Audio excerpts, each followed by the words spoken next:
бирөөнү гыйбат кылып алса, тооба кылуу жетиштүүбү? Эгер өзүнө айтып кечирим сурасаң, мамилени бузуп ала турган болсоң. Менден көп адам келип кечирим сурайт, мен кайрадан жакшы көрүп калам, мамилем бузулбайт. Ошого бир убакта сизди гыйбат кылып алдым, актап коюңуз, кечирип коюңуз деп айтса, бул жакшы. Мага өзүмө көп адам айтат ушуну. Сизди ушинтип айтат эле, мында сүйлөгөн мындай, оозу мындай, мурду мындай деп айткам, фатвасы мындай деп айткам деп көп айтышат келип. Анан мен кайра жакшы көрүп ушул адамдарды.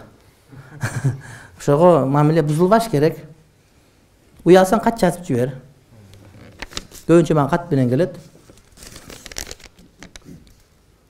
Мен сутка жумушта анткени жөн эле тооба кылсаң ал кечирилбейт да, гыйбат кылган адамды калынан кечирим сураш керек барып. Өтпөйт. Анан кечирим сурасаң, кечирбейм десе алан иши. Сен сурадың, кутулдуң, кыяматта Кудай Таалам кечиртип берет иншалла. Эгер чындап сураган, анан кечирип кой десең андай болбойт. Кечирим сурагандын каадасына отуруш керек да. Мен сутка жумушта иштейм, гусул болуп калганда алчу шарт жок. Гос жумушта гана же сементтен чаңга же сементтен жасалган таш бар, ошого таям алып окуйм, туура элеби? Кээде такыр убакыттар болгондо шарт жокто олтуруп окуйм, турганга болбойт дейт. Сементтен катып калган ташка неме таям кылса болот, фундаментке таям кылса болот. Анткени күйбөйт, күйүп күл болбойт булар. Жер жынысы эсеп болот, боло берет. Анан шарт жок болгондо кандай? Эгерде суу жок болсо шарт жок. Анан бирок жуунганга кантип шарт жок болуш керек, мен түшүнбөйм. Балким суу кетип турган жери жок, анда таям кылганга туура келет.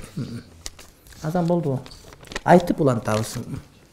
Бисмиллахир-рахманир-рахим.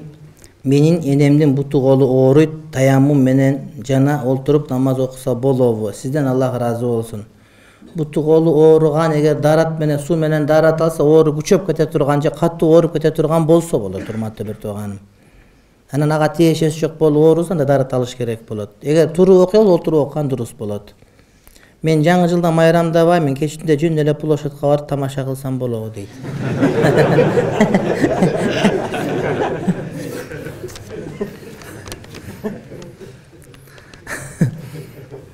Айткансыз, лактан краскадан гусул өтпөйт деп, темир тиш койдурса, пломба койдурса өтөбү? Ооба, лак деген биротоло өтүп калбайт да, темир тиш деген арак орнотулат. Эгер темир тиш орнотулат, алына турган болсо, алып туруп гусул кылыш керек болот. Эгер алынбай турган биротоло орнотулуп калынса, анда тиштин өкүмүн алат да, гусул кете берет. Тиш салып атканда дараттуу гусулду болуш шарт эмес. Ал эми лак койсо, тырмакка бул гусул тосо, урматтуу бир тууганым, аны менен болбойт, аны кетирип дарат алыш керек болот. Лак же жана краска жууп калса, парафин жууп калса, булардын бардыгы байпак кийип алып гусул алганда кеп болот, же масы кийип алып. Мен үйдөн кичине баламын, ата-энем карып калган, үйлөнүүгө жашым жеткен. Шартым да бар. Кыз табылса эле үйлөнө бербеш керек экен. Дуаңызга муктажмын. Аллахым мага сүйүктүү пендесинен сүйүктүү жар насип кылсын. Амин, амин, амин. Иншалла дуа кылабыз.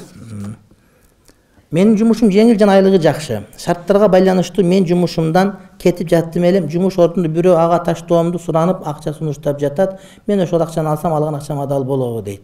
Ага саткан жоксуз, өзү сизге мага уш таап берди, сага сүйүнчү катары берейин деп берсе, дурус болот. Анан бирок сен сага айттым, башка айтпасаң башка болот болчу, сен бербедиң, башка берсең берет болчу деп талап кылсаң дурус эмес. Анткени сенин ишиң эмес да. Бирок сен ошого жумуш бар иштейсиң деп айтсаң, сүйүнүп кетип, ой сага сүйүнчү деп акча берген болсо, сүйүнчү катарында, сүйүнчү дебеси деле, анда бул дурус, урматтуу бир тууганым. Түшүнүктүүбү?